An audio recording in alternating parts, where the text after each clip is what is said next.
Hey, Good Tuesday. morning. Grand Rising. Blessings, blessings. I know there's a lot of different ways to interpret, but I feel very blessed to spend this time with you here today. Thank you for letting us use your platform to have this conversation. And I'm just going to give a little introduction. I'm grateful to share our communities together and introducing myself. I am Tuesday Mae Thomas, and I host a weekly live stream called 4D Trinity. And it is a vehicle through which we discuss, we inform, we share information that help the community to bridge mind, body, and emotions with spirit. Spirit being the center of the heart space, the space within all of us that creates and generates a fourth dimensional reality, a fourth dimensional consciousness. And as I teach it, that is heaven on earth realization, heaven on earth reality. And this is outside of the time and space of the 3D grid matrix. I also speak on the 3D grid matrix, which is the matrix of our collective consciousness. And at this time, it's obvious that the whole situation our current globe is undergoing is having a purge, is having an unraveling of everything in our collective consciousness as we have gathered it. And so I welcome everyone. I'm so grateful for everyone to be here. I'm grateful to you for sharing your platform for this conversation.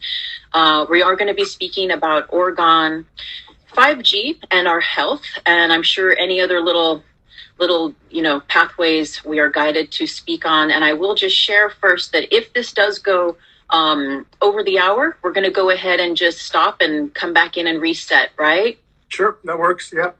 Okay.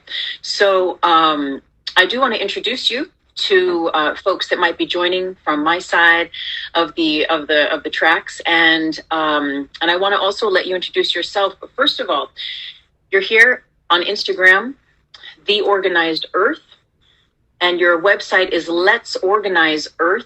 And at your website, you've got just so many videos and so much information all about orgonite energy. You have a blog, you speak on 5G, EMF, and wireless radiation, just all sorts of stuff. And, I remember it was about 2 years ago that a neighbor gave me an orgonite piece, and I had never seen these before.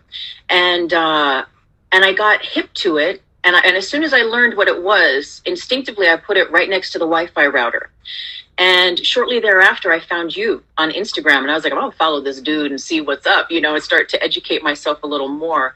And then I remember reaching out to you last year and seeing if you wanted to have a conversation, and then it just didn't happen. I think it's just so timely that here we are now, given the current global circumstances, that we get to have this conversation. So welcome.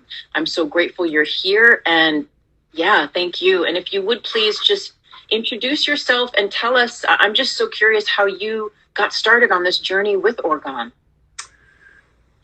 It was sent to me by a friend of a friend, a college teammate, had some friends down in Los Angeles that were gifting cell towers. And I was continually bitching to him how pissed off I am about seeing chemtrails, and no one else can see it. And he's like, well, if you want to do something about it, you can make this stuff called orgonite. My friends are doing it, and they're gifting cell towers with it, and it helps with the chemtrails and cell towers. And so I said, I will do anything that I can do to help. And so I built a chem buster in 2014, and then it rained for 3 weeks right after that. And maybe it was just coincidence, but I was like, I think we have something here. And then I started making pieces for my previous corporation job. And people were like, man, I slept so good last night, and I want some more and more and more and more. And so people started wanting more. So I just started to shop, and here we are. And it's a great technology. And if you can make it, great. If you can't make it, I got you covered. Yeah, I know. I scrolled through your shop, and you just have such a wonderful array of different items, everything from jewelry as well. I know last year I was having difficulty sleeping, and intuitively I just got that I was supposed to purchase some kind of a pendant to wear to sleep. And so I found this on Etsy. And I tell you, every single night, I wear it. And sometimes I'm guided to wear it throughout the day too. And I have a piece that goes with me in my little satchel whenever I go out. And I just really am very interested to share, for you to share with the community who is just learning about this stuff as I was, and I still am, just the benefits of this. And I know you're also an advocate of clean living and of veganism, and we might get into that a little later. I appreciate last night or yesterday you were on your story just sharing with us how you're planting in your garden. And I think that's a really powerful aspect of us being able to take care of ourselves in the collective. So hopefully we might get to that. So the origins of orgone, I've been a yoga teacher and a Reiki teacher for about 20 years, and I'm aware of the prana, the chi, the life force energy, even the scalar energy and the orgone.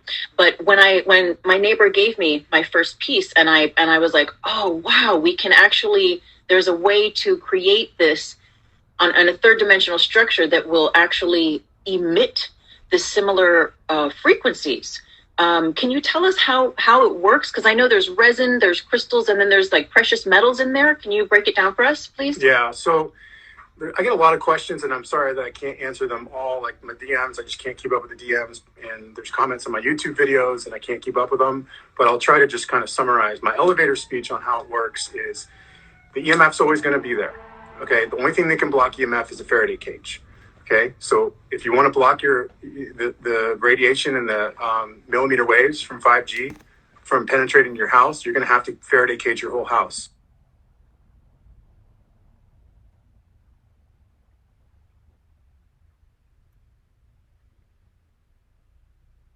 Got you covered.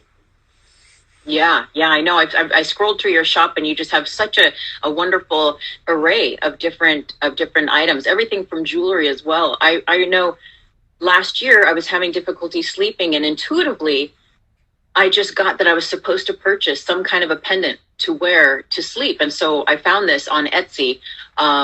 And I tell you, every single night, I wear it. And sometimes I'm guided to wear it throughout the day too. And I have a piece that goes with me in my little satchel whenever I go out. And I just really am very interested to share, for you to share with the community who is just learning about this stuff as I was, and I still am, just the benefits of this. And I know you're also an advocate of clean living and of veganism, and we might get into that a little later. I appreciate last night or yesterday you were on your story just sharing with us how you're planting in your garden. And I think that's a really powerful aspect of us being able to take care of ourselves in the collective. So hopefully we might get to that. So the origins of orgone, I've been a yoga teacher and a Reiki teacher for about 20 years, and I'm aware of the prana, the chi, the life force energy, even the scalar energy and the orgone. But when my neighbor gave me my first piece, and I was like, oh wow, we can actually, there's a way to create this on a third dimensional structure that will actually emit the similar frequencies. Can you tell us how it works? Because I know there's resin, there's crystals, and then there's like precious metals in there. Can you break it down for us, please? Yeah. So I get a lot of questions, and I'm sorry that I can't answer them all. Like my DMs, I just can't keep up with the DMs. And there's comments on my YouTube videos, and I can't keep up with them. But I'll try to just kind of summarize. My elevator speech on how it works is the EMF's always going to be there. Okay. The only thing that can block EMF is a Faraday cage. Okay. So if you want to block the radiation and the millimeter waves from 5G from penetrating your house, you're going to have to Faraday cage your whole house or get Y-Shield paint from Germany. Okay. If you can afford to paint your house, not all of us can. So that's really the only way you're going to block radiation.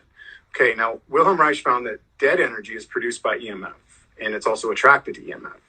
So dead energy is on the etheric plane. On the etheric plane, there's life force, and then there's dead energy.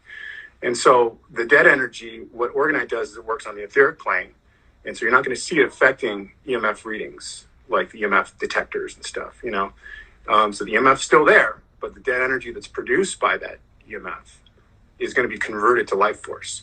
So try to picture that, EMF's still coming out, but it's converted to life force on the etheric plane. So it makes it so our bodies are not as affected by it. And we can sleep great and dream great and feel great. And plants will grow and water is structured and bees and animal companions gravitate towards it. And so I've tried to make that clear. And so that's why we're doing another plant test, because there's three things that don't lie. Water doesn't lie, plants don't lie, and animals don't lie. And all three of them continue to show the effects of being around orgonite, growing fuller, stronger, thicker, faster, wanting to gravitate towards it. Bees, it sounds corny, but I have bee friends, and they always just like check out the orgonite after I have new pieces and I'm sanding them down and stuff outside. They'll come over and say hello. And I love bees. They're so cool. And they love orgonite. And the animals too. Like my dog Mary Jane, who I'm still not over her passing, but she would always just come sit next to my pieces when I put them throughout the house. So I was like, man, this is cool. Animals love this. So yeah, so it's working on the etheric plane. It's not on the electromagnetic plane. So I don't feel there's any real gadgets or instruments that measure it. And maybe someone's going to invent something and they're going to charge like $2,000. And I'm going to stick to nature. I'm going to stick to water, plants, and animals. So what you're saying is that there's no way to, you're actually not, because I've seen you do some of your videos, and so you're not actually measuring what's coming off of the device. You're measuring just the shift in how much radiation is really being sent out from whatever given thing, whether it is the Wi-Fi device, etc. Is that correct? Are you talking about the negative ion readings? Where it had that I'm talking about ion tester?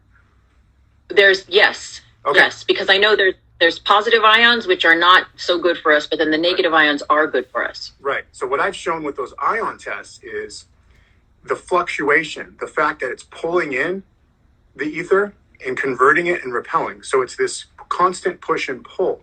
That's all I'm trying to show in those ion readings. And, for example, if you put the ion tester on a piece of black tourmaline, it's going to be not fluctuating at all. It's just like 0, 1, -1, 0, nothing. My whole point with those tests is that when you put it around orgonite, it shows the process that's happening. It's going to positive, jumping up to negative, positive, negative, because it's pulling in the dead energy that will probably be reflected with positive ions. And then it's repelling out negative ions, which is in my guess, the ether, the life force. So I'm just showing that they're kind of like a little machine. They're a self-functioning machine, and the ion tests reflect that. And then you look at the water, to what it does to water when you freeze it, these amazing stalactites and just beautiful energetic presence, So those are my ways. In ion tests, there's a whole thing happening, because now remember, organic matter attracts the ether. Metals, inorganic matter, attract and also repel. So that's what we're seeing a lot of times with those ion readers, is attracting the energy and then quickly repelling it. So it's this constant, that's why they're self-functioning. So they're going to continue to work, and you can kind of cleanse them in the sun, and you can charge them in the moon, and you could also put them in a bowl of salt water and then put that under the sun. And the magnetism from the moon and the electric part from the sun. So you can charge them and cleanse them, and they'll continue working for you. And do they require cleansing, though? Is there something that you've noticed or that you've experienced or experimented that shows that they could use a little cleanse once in a while? Yeah, I think so. Like, there's pieces on my Wi-Fi router. We haven't changed. Everyone, first of all, we're going to need to go hardwired Ethernet. We're really going to need to with 5G. And please do not accept any WiGig 6 routers into your home, because that'll be 5G, and they'll be able to, beamform into your home. So we just haven't been able to change our router out because we're waiting to switch our daughter's room around, and then we're going to set up the laptop. Anyways, I've noticed that some of the orgonite that's near, I have a whole temple full of orgonite and crystals near our router, and just sometimes I'll take them out in the sun or moon. But there's nothing really noticeable. I think some people have messaged me that it helps to do that once in a while. Just give them a quick cleanser charge. Right, and that seems to be on that intuitive level of just of keeping the relationship, of keeping the connection with the actual piece, because it feels like it's alive. It feels that it's alive. And with what you're saying, because I know for you've talked about this a gazillion times, but for a lot of folks, perhaps from my community especially, this is a whole new language. It's a whole new vocabulary. And so just to make sure I'm understanding and that they're understanding. So it can actually take in it seems to be a transformer. It takes in Right. and it then sends back out. It takes in what is not good for us. Let's just keep it simple. And then sends out the fortifying, nourishing Right. life force, orgone energy. And so in that way, it's not, I guess I've heard people talk about it where it's not necessarily taking the radiation away. It's just adding more life force that kind of creates a balance or a heightening of life force rather than it's not minusing the radiation. But does that resonate? Just think of it like this. Radiation, dead energy that's produced by EMF is very chaotic. So it's like, it's not coherent. It's not structured. What this does is makes it structured and more coherent. So our cells are not as affected. So we can have the normal cellular communication and that we would normally have if those EMF sources were not around. So that's what I've experienced, and I think a lot of people who are around Orgonite have experienced as well. 8-sided pyramids. There's a lot of talk that only 8-sided work. That's completely untrue. 4 and 8. There's all different kinds of shapes. They all have their different energy signatures. Every single shape is a different frequency and vibration. So the 4-sided work great. I have 8-sided too. They work great. But the tower busters too, just like a little puck, they work great. The point is you want to have a lot of metal. You want to have a lot of crystals, and you want to have